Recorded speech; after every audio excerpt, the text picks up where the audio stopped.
It gives me great pleasure to present our next guest with a Distinguished Service Medal and citation in recognition of his years of loyal service to our great organization. During John McNeill's 16 years of service to the VFW, he had an enormous impact on the organization as a whole. He was with us during good times and difficult times, and he always helped steady the ship.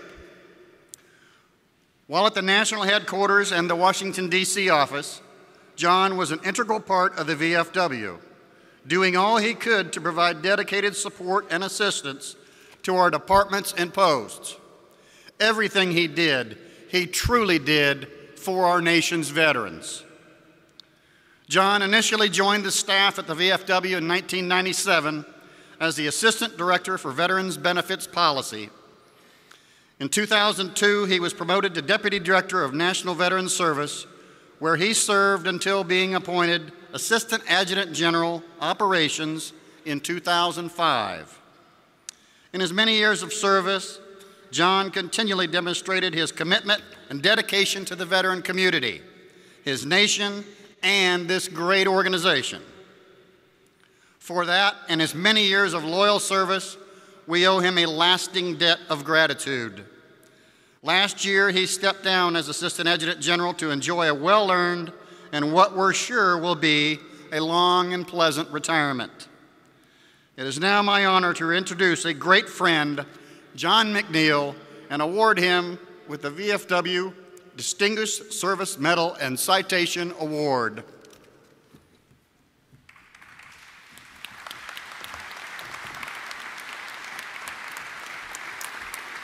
Distinguished Service Medal and Citation awarded to John McNeill in lasting appreciation and spirited recognition of his notable record of outstanding and loyal service to the veterans of foreign wars of the United States.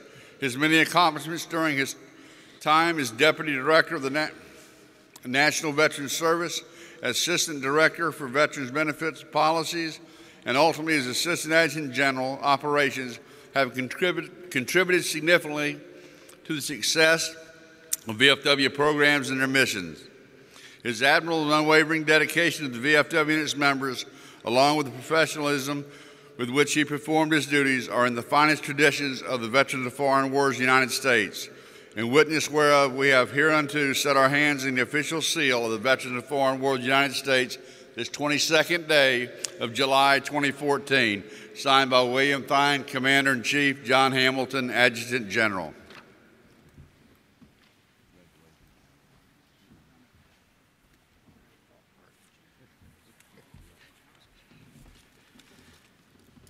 Well, thank you, Chief John Stroud and Chief John Hamilton, who are two of our really supermen in this organization. You know, wow, I almost forgot what it's like to be up here on the stage looking out at the finest multitude of people ever arrayed in one place.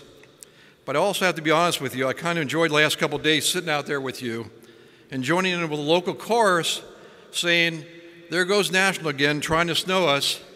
And don't believe a word they're saying up there. Let me be further honest. I identified you as the finest multitude. That is not an overstatement. You are and always will be the ones who make this organization so superlative. You do daily God's great work in helping and assisting your fellow brethren. You are the engine that has driven us to accomplish so many significant legislative accomplishments. And you are the ones who allow people like me to receive this award from the Commander-in-Chief. You know, we used to say in the Army that when an individual gets an award, the whole unit gets it too. So that is here too. Now they don't give us much time in telling you how grateful I am. Just whose responsibility is that in creating these itineraries, the Assistant Adjutant Generals? However, I'm now going to take every bit of my time and probably even more and go down that dangerous path of naming specific names to thank. So please forgive me my trespasses. I've inadvertently missed some people. There are so many. But tighten your seatbelts because this is most likely the last time that I'll ever address you tremendous individuals.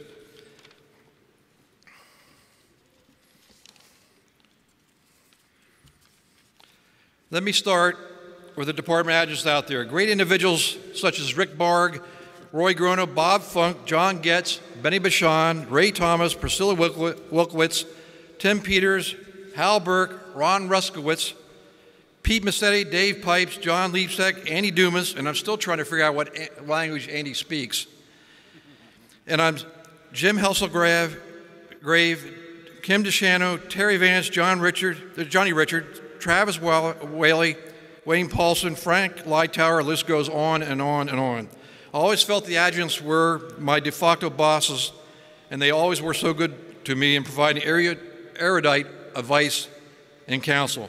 Next are the commanders-in-chief, particularly with the 7 that I closely got to know in my Kansas City years, starting with Chief Jim Miller, who made the most courageous decision that, in my opinion, literally saved this organization, and ending with Chief Rich Denoyer, who with every breath he makes and every step he takes is the figure of integrity, probity, and fidelity.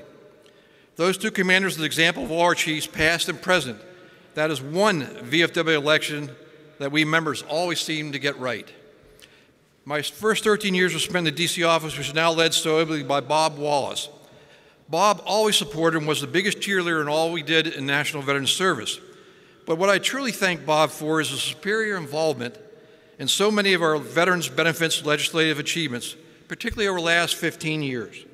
For instance, all of us are aware of the post-9/11 GI Bill and the impact it's having on our younger vets. But how many of you are likewise aware that significant entitlement had its genesis in Bob's fertile mind? Back then we called it the GI Bill for the 21st century, but almost all of that statute's words originated with Bob. When I left National Veterans Services, one group that I really dearly missed, and that is all our superlative service officers. Super people like Dale Ronig, Dennis Flynn, who's going to receive the gold medal later this morning, Dan Crocker, Kenny T, Bob Schwagel, Dale Nagan, Tom Hansen, Michelle Collier, Barry Walter, Bob Kraft, Bernie McElwee, Bob Poole, Tommy Tadero, Terry Lipovac, again, on and on and on. There's one more that really epitomized what a veteran service is all about: passion, dedication, caring, and concern with a big heart. And that is my dear friend, Bill Crawford, who I had the privilege to observe from his very first day as a really excellent leader in person. Bill's the best. I was initially a field representative with supergroup guys: Bill Dozier, George Estrie, Austin Smith, Alex McFarland, Bob Gardner, Fred Burns, and my very good friend Jay Boone. Thanks goes to that fun-loving, dedicated, benevolent group for steering me in the right direction right from the start. The 3 best and most knowledgeable veterans advocates I've ever been associated with are George Sheets, Larry Berman, and the late, great Rick Hurst. No one has done more for veterans and our widows than George Sheets. Larry's value to humanity and us is reflected in this little story. Whenever Gunner went out on his trips, he invariably would come back in my office first thing on Monday and say, "John, I talked with a veteran's widow who really needs help. Call Larry and get him on it." That was Larry. Rick was not a veteran himself, but he was so demanding and in making sure that we always did the right thing the right way, and every veteran we encountered. We all really miss his towering presence, and I deeply miss talking with him. He was equally demanding on me as he was to all the service officers, and I am so much better for having been with Rick. Last 2 people in National Veterans Service I need to thank are my favorites, Jennifer Mallard and Teresa O'Downa. Jennifer was my first administrative assistant and one of the most patient, kind, and efficient people you will ever encounter. There's a special place in heaven for Jennifer. What more can be said about Teresa O'Downa? What a gem. Totally loyal, utterly brilliant. She does everything. Maybe I can wrap it up by just describing Teresa as every bit the heart and soul of the National Veterans Service. I am one of the truly few blessed people who had the honor to have worked in both the KC and DC offices. It's kind of funny how I got Kansas City, but I learned years before that when Gunner Kent asks you to do something, and believe it or not, Gunner almost invariably asks you in a very polite manner, but when he does so, you always employ the greatest words in the Queen's language. Yes, sir. But I learned immediately that the KC staff is every bit as talented as the DC people. Let me start with the QM staff first, who always worked, in my 7 years there, so diligently and effectively to make the QM and AG staffs the efficient and well-integrated team they are.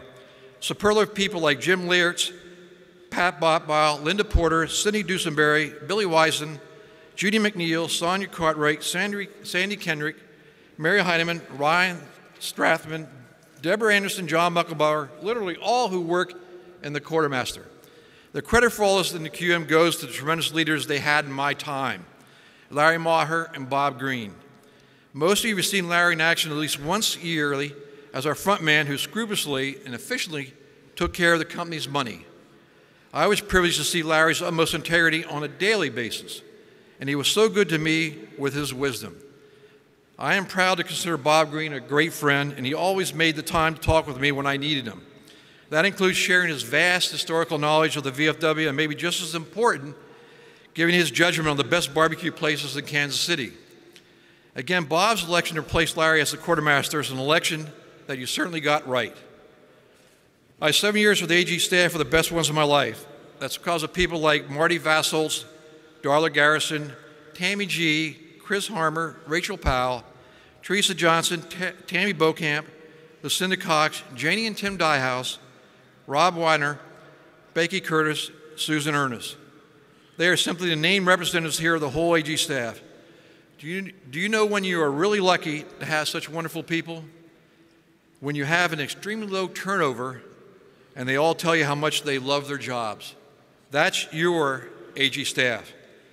Now I need to add the AG directors, my super protege Jerry Newberry, Rich Cobb, Randy Law, Kelly Jones, the late Jim Rowalt, Joe Davis, Richard Freiberg House, Elisa Nyland, Dave Swindler, David Praska, Steve Van Buskirk. They fulfilled so capably vast professional responsibilities and are here again epitomized by one particular counterpart, Kevin Jones. When there were times I couldn't figure out what section to send in action, I always gave it to Kevin.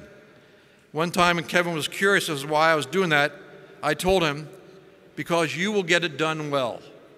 That's Kevin and all the directors. They get it done well.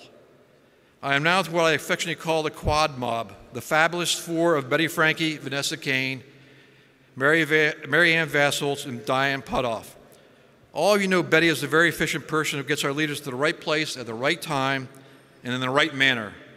Betty is so integral to what is accomplished at the command headquarters. She is just a truly caring and beautiful person. Vanessa is the hardest working individual I have ever known. She lives and breathes VFW to the core.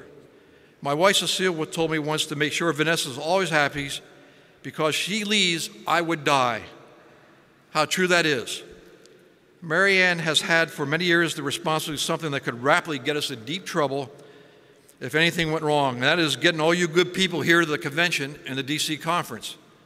One thing we all learned quickly was that Mary Ann really loves her committee members, but she was also much more than that for me. She really took such great care of me for my last 3 years, and I love her for the super person and doting grandmother that she is. And now to the undeclared leader of that mob. When I first went to Kansas City, Gunnar made a fantastic gesture to me and assigned Daisy as my executive assistant. Gunnar has always had a superlative eye for recognizing talent and excellence. That is exactly what Daisy is, excellence through and through. And to boot, she is the most brilliant and quick-minded person I have ever known. She always knew exactly what Gunnar and I wanted to do and could rapidly put it to paper. Equally, she always knew exactly what we needed to do and made sure we did it. Maybe a little story will adequately reflect the importance of those four to this great organization. One time, the six of us were gathered around Mary Ann's desk, and the four girls were telling Gunnar and I all the things we were supposed to do. As it went on, I turned to Gunnar and asked him whether he or I should get the feeling that the two of us are really there only for show. I say three individuals for last. Bill Bradshaw is recognized by all here as a long-time, highly efficient, super dedicated, superlative leader of the National Veterans Service that simply does the best veteran service work of any veterans organization, now or ever created. You also know the personal obstacles that Bill has overcome in being that leader. But I had the honor of being with Bill on a daily basis as his deputy, and there are not enough God-given virtues to fully describe Bill. Suffice it for me to say that Bill is also the most wonderful human being that I know, and we're all truly blessed to be in his company. He is a great friend and who was my true mentor. You all know how much Gunnar Kent has meant to this organization. If there was a VFW Hall of Fame, Gunnar would be our Lou Gehrig, who I consider to be the greatest ball player of all time. Personally, I said that the last 7 years of my time in the VFW are the best of my life. That is due to having had the privilege of honor in serving Gunnar as his deputy. There are so many platitudes I could render to Gunnar, but I also know that he does not suffer compliments very well. But I'm going to chance encountering his wrath one more time. I have had many great leaders both in my military career, some with well-recognized names like Norman Schwarzkopf. Having said that, Gunnar Kent is the greatest leader that I have ever served or been associated with in all of my life. Thank you, Gunnar, for being the best mentor and teacher to me and for doing so many kind things for Cecile and me. And as we all well know, great leaders always have great spouses. Becky Kent is exactly that. When we first got to Kansas City, Becky immediately befriended Cecile and always made sure she felt so welcome. Becky is also one of the most knowledgeable baseball fans around, and both Cecile and I really miss going to the Royals games with you guys. Finally, I come to the most important person in my whole life, my lovely wife, Cecile, who I truly cherish and deeply love. She is everything wonderful that a man could possibly hope for or pray for. She is kind, sweet, fun to be with, has a good sense of humor. She has really needed that latter capability to have put up with me for these 45 years. Cecile only asked one promise of me when we went to Kansas City, and that was whenever possible could she also go on my trips. I would tell you that promise almost gloriously flamed out when one weekend we were in Cheyenne, it was minus 15 degrees. Being from Montgomery, Alabama, Cecile doesn't tolerate cold very well, and she turned to me and said, "Do you remember that promise I made you give to me? Well, forget it." I didn't have the courage, but I did certainly have the wisdom that at that moment to not remind her that we would be in North Dakota the next weekend. And all the departments we traveled to, starting with Super People South Dakota, were so good to us, and I really extend my appreciation to you for your justly famed VFW hospitality. Cecile kind of sacrificed, especially our family, when she went to Kansas City with me, but she has always supported me in both my military and VFW careers. It is now time for me to return that favor and support her with all my dedication and love. With that, I'm a long way overdue to get off the stage. I just noticed Jerry's PTSD has long ago kicked in. I need to fade away, go out there in the hinterlands, and find some veterans to take care of with the same expectations and standards that all of you do in your daily lives as your stellar vocation. Please take care, and may God bless the VFW, the greatest fraternity that man has ever created.